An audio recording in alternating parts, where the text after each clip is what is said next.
What was the first thing I said when we got traded from the Knicks to the Cavs? We get traded, and I'll never forget, my heart dropped. I'm sick. I saw your first feeling of that same feeling I had where you're just dealing with it until they told you where we was going. We going to Cleveland. Like, you looked at me like, dog, I don't think you see what I see, but we finna go get some jewelry. Sixth sense, to me, something that comes to you natural. You don't have to be taught how to use them. You never had to work on it, you just have it. Being able to sense good or bad energies around you, something you feel more opposed to just something you just know that's there.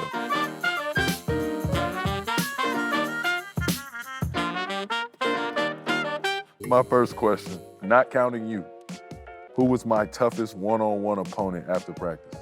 I would say, as many times as I've seen you play Melo and Kai. Basketball is about matchup. Basketball is about matchup. He can go post up, he can go ISO. He can do it all. He can do it all. I gotta go with Kai, I'm sorry. Kai is the best one-on-ones that I'm ever gonna have. Ever. Like, if I beat Melo, I don't recall it. Like, it didn't feel that good because he beat me so many times. Yeah. And it bothered me that I would have to, like, I gotta at you to get you to play me. 100%. With Melo, it was like, bro, am I even making you play hard? I was that mental. Right. What was the first thing I said when we got traded from the Knicks to the Cavs? Oh, I gotta play the whole story. We get traded, and I'll never forget, my heart dropped. I'm sick.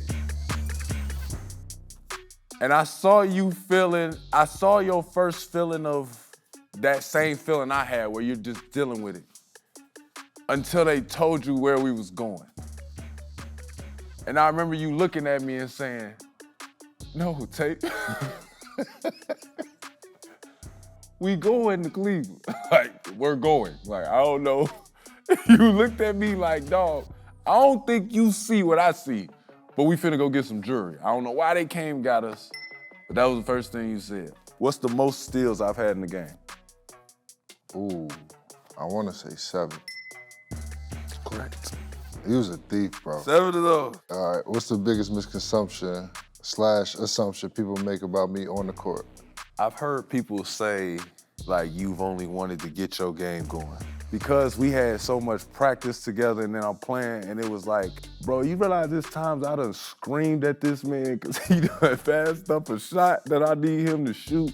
I don't even think people understand the game far enough to understand, bro. Sometimes Swish is just fed the time bomb because we're like, it's the worst shot, but he has the best chance to make it. I call this man 911 because it's like, in a 911 situation, if anybody's got to catch it with 3 seconds, look at the shot clock on the other end of the court to see what the time is left to figure out how to get this shot to the rim, it was supposed to be you. So I'm like, that's really a 0 for 5 for me.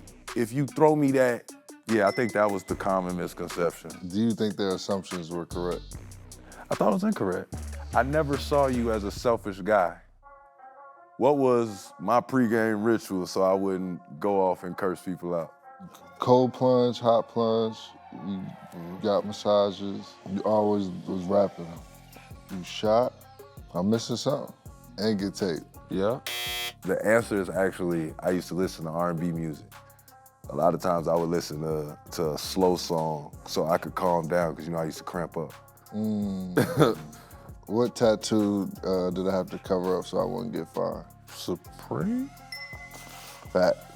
Did you put a sleeve over it? Yeah, I had to wear a sleeve over it. I had to wear the long sleeve over the sock, which is still bogus because they double back and got a whole contract with the league. And you ain't get no, hey man, could we let's call a spade, give my man a small bag, you know what I'm saying? Just let me get my fine money back, bro, that's it. Just let me get my fine money back. Hey, Adam, I know you be willing to have that conversation, man. You know Let's have that.